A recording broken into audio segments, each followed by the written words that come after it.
What's up, folks? I'm Chris, your MLB writer here at Occupy Fantasy, here with a look at the main slates for Thursday, June 2nd, here on FanDuel, DraftKings, and Yahoo. As always, we like to start by looking at the starting pitching, and you see here our number one pitcher in the model that we like today is Sean Manaea of the San Diego Padres. But before we go further into that, this is another weather slate, and we got bit a little bit by the Yankees and the Angels getting postponed last night. That was kind of a bummer for those of us who wanted the starting pitcher from the New York side of things, and we may have a similar issue tonight.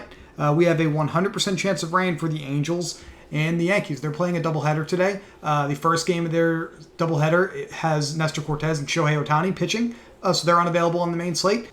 And that the second game of that doubleheader may be at risk of some rain, may be at risk of some delay from the first game not wrapping up on time due to some rain. Just a messy situation here. So we got to watch that. The Mariners and the Orioles down in Baltimore, that is also a game that has some significant rain risk. So these are the situations we're going to have to navigate tonight. It also is a Coors Field slate. You see we have the Braves at the Rockies, massive 16% boost to hitters based off of the weather in Coors Field. So we are going to have to work around that tonight also. Looking at the DraftKings main slate, had him up on the screen at the beginning of the video. Sean Manaea is the number one pitcher today in our model. He has a 15.7 OF index. You see Manaea is a slight underdog at the top of the model, and that is because he's facing the Milwaukee Brewers. The Brewers have actually been hitting the ball fairly well, one of the better performing offenses that are available on this slate, so a little bit of a tougher matchup for Manaea, but we project him for a slate high 1.13 strikeouts per inning pitch tonight, and his StatCast batted ball distance is reasonable. It's not one of the lower amounts on this slate is what I'm trying to say there. Second on this slate with a 15 OF index in our model this morning is Matthew Liberator with the St. Louis Cardinals. Now, Liberator is a rookie with the Cardinals. He's about 22 years old. This will be his third Major League start, and he looked really good in his last outing. 5 shutout innings with 6 strikeouts against those same Milwaukee Brewers that Manaea is facing tonight. He's a slight favorite against the Cubs, who have, the bottom has sort of dropped out of the performance on offense for them in the last month or so. So they're actually not hitting as strong as they were to begin the year. They're slightly above average in the fantasy point department right now, but they are striking out at an extremely high rate. They are inside the top 10 in terms of how often they strike out in Major League Baseball. So a good spot for Liberator, who has an above average 1.08 strikeouts per inning pitch projection in this matchup. And limiting batted ball exit velocity over the last 2 weeks, but the batted ball distance is a slight concern in this spot. But we like his cheap salary on DraftKings as our secondary starting pitcher. Now, Jameson Taion is the biggest favorite on this slate at minus 274 on the money line. Line movement in his favor for the Yankees tonight in the nightcap of their doubleheader. Projects for over strikeout per inning pitched against the Angels because they strike out at a high rate as a club. And good StatCast data in both categories, exit velocity and batted ball distance for Taion. The major issue here again is the rain, so we're going to have to watch that all day to know if we'll have access to Taion in our DFS lineups. Over on FanDuel, they made the decision to have their main slate lock at 6:40 p.m. Eastern. So that slate actually includes Sandy Alcantara of the Miami Marlins against the San Francisco Giants. The Giants are hitting the ball very well, and they don't strike out very often. So even though Alcantara is having a great season thus far, we project him for just 0.87 strikeouts per inning pitched against the Giants tonight. Slight favorite here, very expensive on the FanDuel main slate, most expensive pitcher on the slate. So Alcantara is an option over there. We like him. It's just he's one of the more expensive options you're going to have to try to fit into your lineups, and that may lead you to do some other things.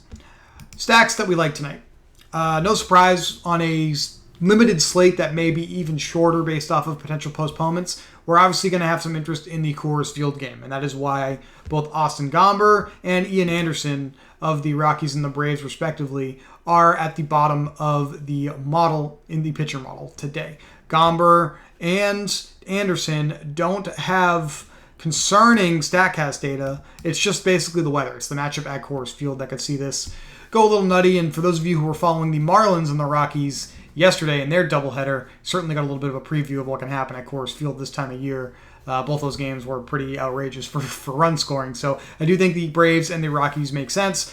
The Dodgers against Taijuan Walker of the New York Mets, obviously another offense that we expect to see near the top of our model in the Stacks dashboard. So why don't we flip on over to that and see what we have. No surprise, we have the Braves and the Rockies inside the top 3. The Dodgers are the 4th OF index stack for us early in the morning here in the model. Number 2, Seattle Mariners. Number 1 by projected isolated slugging, and number 1 by projected weighted on base average against the Baltimore Orioles at Camden Yards tonight. If that game does happen, there is a rain concern. They will be facing Jordan Lyles. Jordan Lyles, one of the higher ranked pitchers on this slate, but an 11 OF index is not very good in our model, so we still like that. Lyles' StatCast data isn't that bad. So the thing to keep in mind here is that he has actually obviously been pitching a little bit better in terms of at least limiting some production from hitters. Historically, over the last year, from June 2021 to present, Lyles is really poor against left-handed hitters, allowing an elite 235 isolated slugging, 364 weighted on base average, specifically to lefties. So there is certainly room for the Mariners to beat him up a little bit tonight.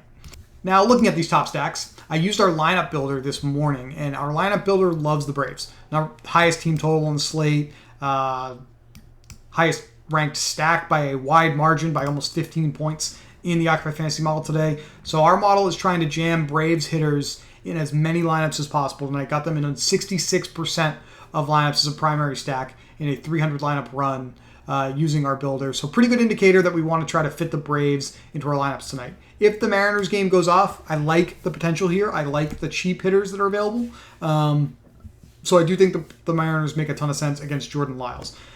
Austin Gomber with the Colorado Rockies. Gomber allows elite isolated slugging and weighted on base average to hitters from either side of the plate. He's slightly worse against left-handed hitters, so I would expect Matt Olson to be someone that we're interested in tonight there. And then on the other side, Ian Anderson has not had nearly as much strikeout upside as we thought he may have in Major League Baseball. So that means the Rockies are going to be able to put the ball in play, and when they do that, things should get really ugly for Anderson. Anderson allowing an elite isolated slugging and weighted on base average to right-handed hitters specifically. So I would expect to see some right-handed sluggers from the Rockies lineup near the top of our model. Let's look at some of the top individual hitters in the Occupy model. And look at this. I mean, we have 3 Atlanta Braves at the top.